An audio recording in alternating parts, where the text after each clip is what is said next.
ঢাকাসহ সারা দেশে আগামী ৫ দিন বৃষ্টির পূর্বাভাস দিয়েছে আবহাওয়া অধিদপ্তর। সকাল ৯টার দিকে আবহাওয়া অধিদপ্তর আগামী ৫ দিনের আবহাওয়ার এ পূর্বাভাস দিয়েছে। পূর্বাভাসে বলা হয়েছে আজ খুলনা, বরিশাল ও চট্টগ্রাম বিভাগের অধিকাংশ জায়গায় হালকা থেকে মাঝারি ধরনের ভারী বৃষ্টি হতে পারে। একই ধরনের প্রবণতা দেখা যেতে পারে রাজশাহী, রংপুর, ময়মনসিংহ, ঢাকা ও সিলেট বিভাগের অনেক জায়গায়।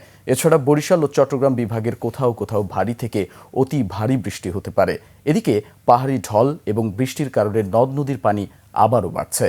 তিস্তা, ব্রহ্মপুত্র, যমুনা ও সুরমা নদীর পানি বিভিন্ন পয়েন্টে বিপদসীমার কাছাকাছি এবং কোথাও ওপর দিয়ে প্রবাহিত হওয়ায় নিম্নাঞ্চল প্লাবিত হয়েছে।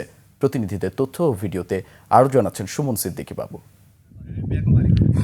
টানা বৃষ্টি ও উজান থেকে নেমে আসা পাহাড়ি ঢলে রাঙ্গামাটির বাঘাইছড়ি উপজেলায় বন্যা পরিস্থিতি উন্নতি হলেও নিম্নাঞ্চল প্লাবিত থাকায় এখনও প্রায় ২,০০০-এর বেশি মানুষ পানিবন্দী।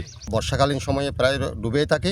স্কুলের ছেলে মেয়েরা, গর্ভবতী মহিলারা আমরা হাসপাতালে নিতে পারি না। এখানে আমরা কোনো হাঁটার কোনো পরিবেশ নাই, রাস্তাঘাট নেই। এখানে একটা আশ্রয়কেন্দ্র প্রয়োজন, আর আমাদের রাস্তাগুলো হইলে হবে। এগুলি তো আমাদের চলমান প্রক্রিয়া, যেখানে যেটা চাহিদা হবে সেটা পূরণের জন্য আমাদের প্রচেষ্টা অব্যাহত থাকবে। রংপুরের গঙ্গাচড়ায় নদীর পানি বেড়ে অন্তত ৮টি চরাঞ্চলীয় গ্রামে পানি ঢুকেছে। মাইকিং করে চরাঞ্চলের মানুষকে নিরাপদ স্থানে যাওয়ার প্রস্তুতি নিতে বলছে স্থানীয় প্রশাসন। উজানে ভারী বৃষ্টি ও পাহাড়ি ঢলে সিরাজগঞ্জে যমুনা নদীর পানিও বাড়ছে।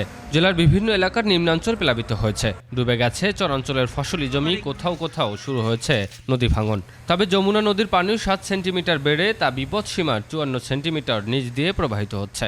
কষ্টকর, বন্যার পানি আসলে অনেক অসুবিধাই হয়। নেত্রকোনার কলমাকান্দা উপজেলায় টানা বৃষ্টি ও ভারতের মেঘালয় থেকে নেমে আসা পাহাড়ি ঢলের পানি দ্রুত কমতে শুরু করেছে। তবে সড়ক, শিক্ষা প্রতিষ্ঠান ও কৃষি জমির ব্যাপক ক্ষতি হয়েছে। পুকুর থেকে মাছ ভেসে যাওয়ায় ক্ষতির মুখে পড়েছেন চাষিরা। আধা ঘন্টা ১ ঘন্টার ভিতরে তছনছ করে ফেলাইছে। আবাদি জমিগুলো নষ্ট হয়ে গেছে, আমাদের ঘর বাড়ি নষ্ট হয়েছে, রাস্তাঘাট ভেঙে গেছে, ক্ষেত বাড়ি নষ্ট হয়েছে। পানিটা যখন নদীর দুই পারে ছড়ে যায় তখন কৃষি জমির ব্যাপক ক্ষতি হয়। আমরা চেষ্টা করছি এইবার যে ক্ষতিটা হয়েছে, আশা করছি ইনশাআল্লাহ আগামীতে এরকম ফ্লাশ ফ্লাড আসলে এই ক্ষতির সম্মুখীন কৃষক হবে না, মানুষ হবে না।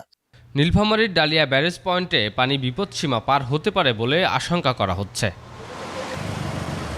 সুমন সিদ্দিকী বাবু, ২১ টেলিভিশন।